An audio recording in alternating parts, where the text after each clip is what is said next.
ဆုံးကြိုက်လို့ရရင်စားကြည့်ရမယ်ဘယ်လိုတော့အားလုံးပဲမင်္ဂလာပါရှင်ကိုဘလော့ကနေပြန်လည်ကြိုဆိုလိုက်ပါတယ်ဒီနေ့မှာတော့ကိုကနေပြီးတော့ပြင်မနာတစ်မျိုးလုံးမှာစားလို့အကားဆုံးဖြစ်တဲ့မာလာရှန်ကောမာလာထန်ဆိုင်လေးကိုရောက်နေရဖြစ်ပါတယ်ဆိုင်လေးကတော့ The Farm Food and Drink ပါအခုဒါလေးကတော့မာလာထန်ထဲမှာထည့်ဖို့အတွက်အမယ်လေးတွေရွေးနေရပါရွေးစရာလေးတွေကတော်တော်လေးကိုစုံနေရှမ်းနေစားတယ်ဒီလိုဂျုံလိတ်လေးတွေကအစားရတယ်ပေါ့နော်မာလာရှန်ကောစောင့်နေတော့မှာကိုကဒီမှုံလေးတွေအရင်စားမှာပါချက်ပေါက်ပေါက်ခေါင်းချီချက်စုပ်ဥကြော်နဲ့တစ်ချောက်မာလာတွေမှာထားတာပါအရင်ဆုံးစားမှာတော့ချက်ပေါက်ပေါက်ပေါ့နော်ဒီချက်ပေါက်ပေါက်ကလေးအပြင်မှာခေါင်းချီလေးပါတယ်အဲ့တော့စားလိုက်တာနဲ့အပြင်သားကပြောင်းဖူးနဲ့မွမွေးလေးနဲ့ cheese အရသာစိတ်လေးနဲ့ရတယ်ပြီးတော့အသားကကြစ်ထုပ်လေးနဲ့တော်တော်လေးစားလို့ကောင်းပါတယ်နောက်တစ်ခုကတော့ချက်စုပ်ဥကြော်ပါထူခြားတာလေးသူကချက်စုပ်ဥကိုအလုံးလေးမဟုတ်ဘဲနဲ့အချောင်းရှိရှိလေးကြော်ထားတာပါ sauce တွေ mayonnaise တွေနဲ့တို့စားရလဲလိုက်တယ်လို့မာလာနဲ့တို့စားရတော့ဂုံးအကြိုက်ဆုံးပါအဲ့ဒါနဲ့ချက်ပေါက်ပေါက်ကိုလည်းမာလာမုန့်နဲ့တို့စားကြည့်တော့တော်တော်လေးလိုက်ပါတယ်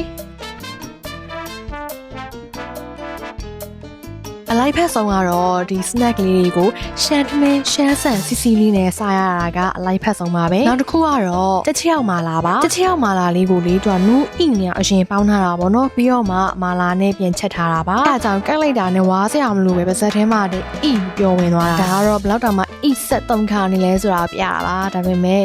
ဟိုကလက်အလဲတစ်ချောင်းပဲကျင်နေအောင်မသိရင်ဆဲသလိုတော့ဖြစ်သွားရရှင် sorry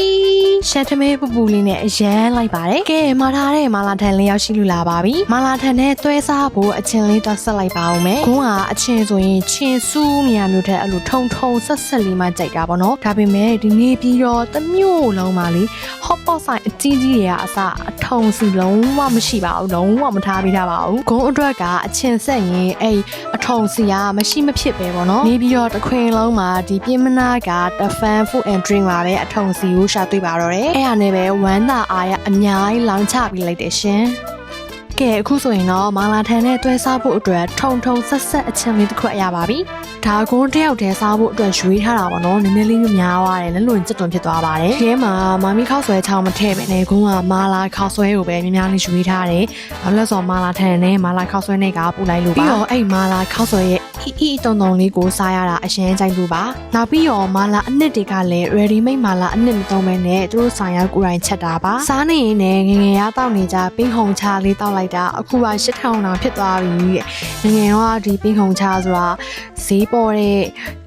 လီမွန်တီပေါ့နော်ဆိုင်နေမှာလီမွန်တီဝယ်မတောက်နိုင်ဘူးဆိုရင် ready made ဘူးလေးကိုဈေးပေါ်လေးနဲ့ဝယ်တောက်ရတဲ့အရာမျိုးပါအခုကအဲ့ဒါရတော့မှဈေးတော်တော်ကြီးတက်သွားပြီမာလာအရသာစစ်ကိုကြိုက်တယ်ဆိုရင်တော့နေပြီးတော့ပြမနာမျိုးရောက်ခဲ့တယ်ဆိုလို့ရှိရင် The Farm Food and Drink ကိုဝင်ပြီးတော့မှအစားကြီးစေချင်ပါတယ်ပြမနာမျိုးပေါလောင်းလမ်းမှာရှိရပါလိမ့်စာအတိအကျလေးကတော့ Google Map ကနေပြီးတော့မှထောက်သွားလို့ရပါတယ် vlog လေးကိုအဆုံးထိကြည့်ပေးရတဲ့အတွက်လည်းအားလုံးကိုကျေးဇူးများတင်ပါတယ်နောက် vlog ဒီမှာဘာစားပြအောင်လဲဆိုတာကိုဆက်ပြီးတော့အဆောင်ကြည့်ပေးကြပါအောင်နော်အားလုံးပဲ bye